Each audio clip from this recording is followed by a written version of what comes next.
I want to talk to you today about PTSD. I got a lot of brothers who are killing themselves because of not knowing how to handle the right now moment. I've learned to be heavily meditated.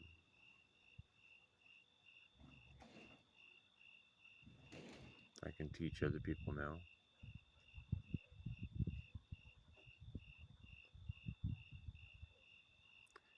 What is PTSD? What is it? It's post-trauma stress disorder, right? And a disorder is when we don't know how to handle something, right? And so if it's ordered, if it's orderly, it's all handled, right? Everything's fine. And that's the way a lot of people look like on the surface. They look like they, they look like everything's fine. Like the dog over there, he's whining. Everything's fine, but he's fine. He's finding a reason to whine. PTSD is rooted in a fear or an experience that you had that you don't want to happen again, or that you are afraid is still a concern, right? And we if that is what the thought is that is regularly coming through your mind, the whole world becomes a very fearful place, right? And the whole world is actually not a fearful place, or nothing to be fearful of, right? I'm like right here where I'm at. I mean, I don't live in town. I just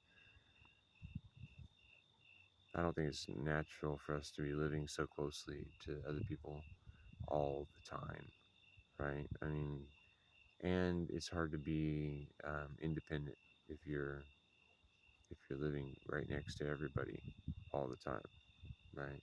I just, I don't know. If that's what people like, then that's what they should do, because that's what I believe in is our ability to have our free will choices in everything that we do. So in doing that, I appreciate my self-ownership, and I hope that that's what other people are going to experience in their life too. Because trying to control other people is psychotic, right?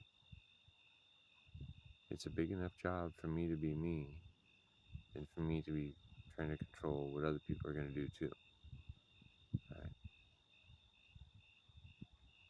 The reason I'm going into that is because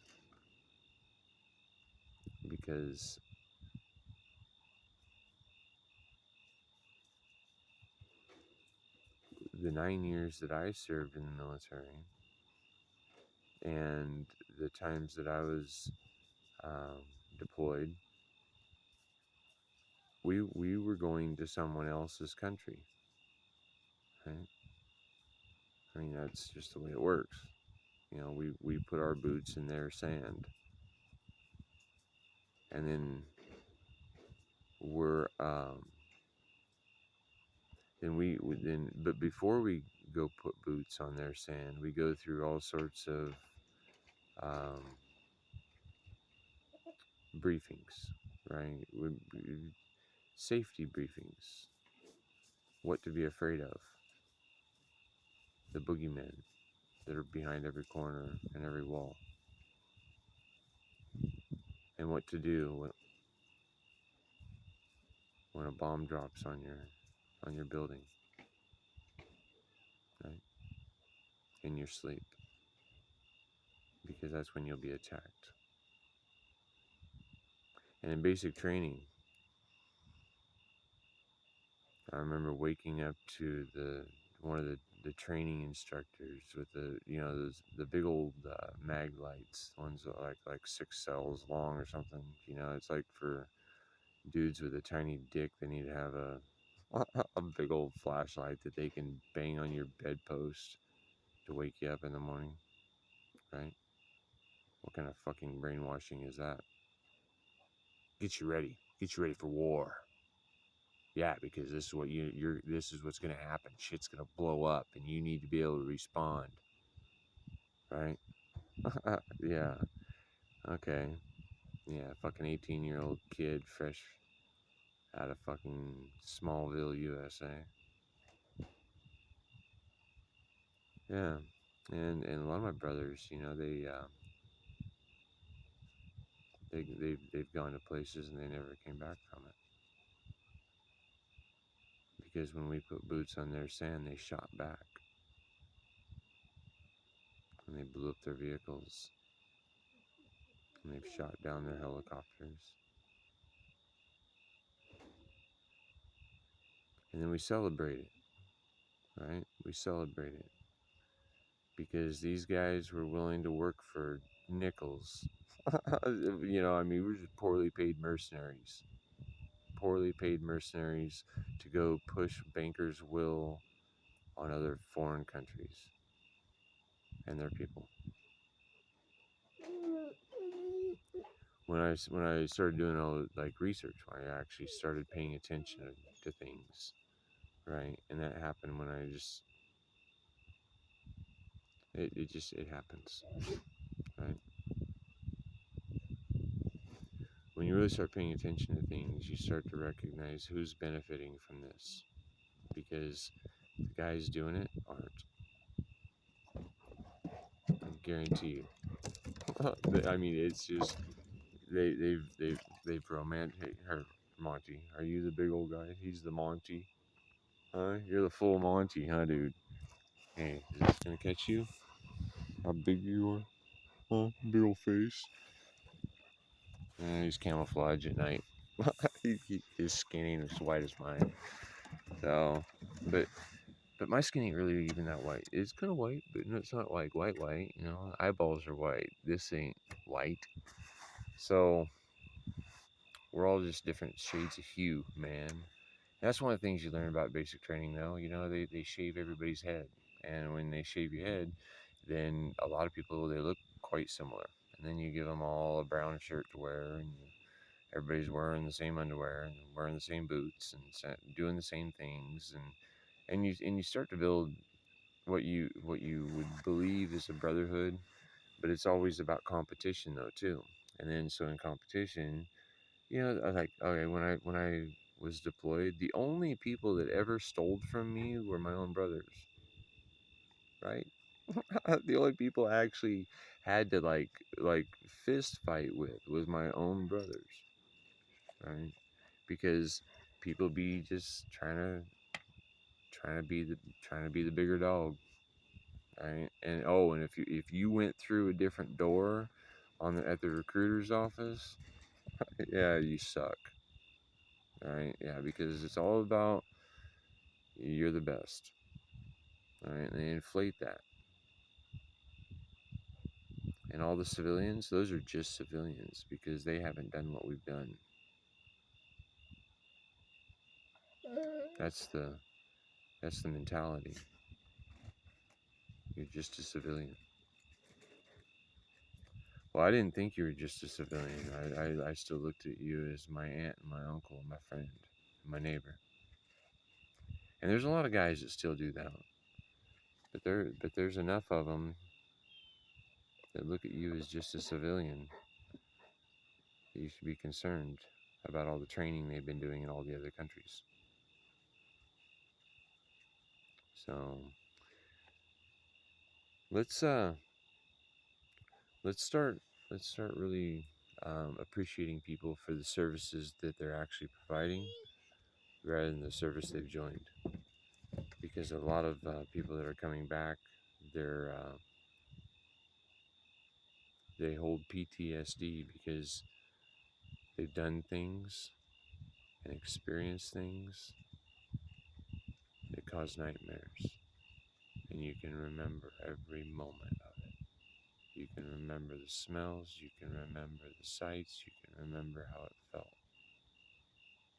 It's strong, it's powerful, but it's not happening right now unless you keep your focus on that, right? And right now, I get to choose who and how I'm going to be. So I'm going to use it to create strength, not a desire for suicide, because over 20 veterans a day are killing themselves. At least on average, that's the numbers anyway. A bunch of us are killing themselves. And you know what? That number fails in comparison to the number of civilians that are killing themselves. I think we're in the thousands per day of people killing themselves because there's a struggle to exist in the right now moment. There's struggle. Struggle causes stress, right? If you're struggling with something stressful, then um, people want to find a way away from the stress. So there's like it's suggested that over 50. Somebody suggested somebody somewhere said that over 50% of our population in America is under some sort of medication to be able to not kill themselves, basically.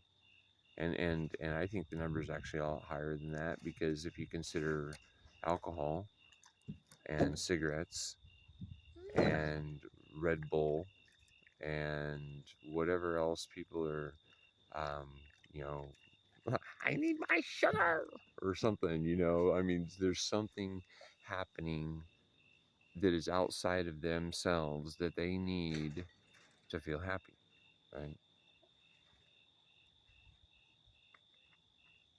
Why can't we just feel happy, right? Why do we need something else to make us feel happy?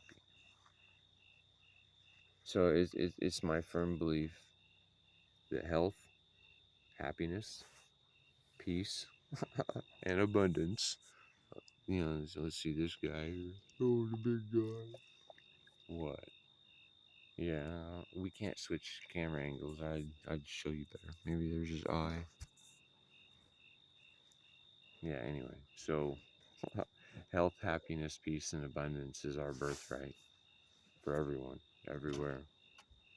And if we stop pushing our will on others by force and only start paying attention to everything that we do, in every aspect of our life, in what we support with our energy, we can create a world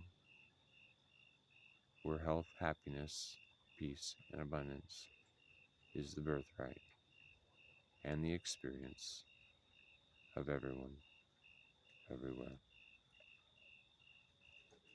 So check out Free Will Ministry, # Free Will Ministry _AAH. Like, that's an idea. How about we use our free will wisely, consciously, and toward the things that we want to see created in our life? Because if everyone everywhere works locally the way nature naturally does, and we just forget the idea that somebody somewhere else has the right to be able to tell us what to do, and we do it, right?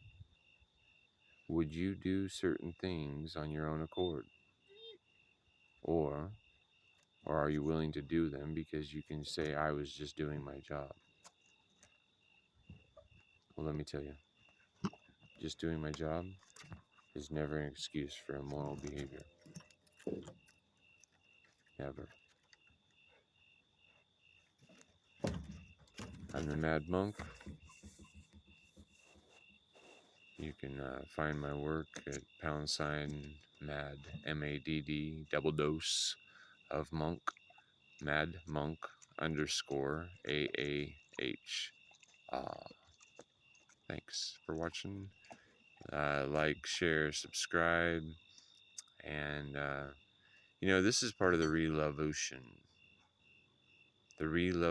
of consciousness, of how we are with each other and how we are within ourselves. Because I've gone from being a depressed, an anxious person to actually, I like waking up every day. I enjoy my now moments most of the time. And you can too, because the now is once you're in the knowing.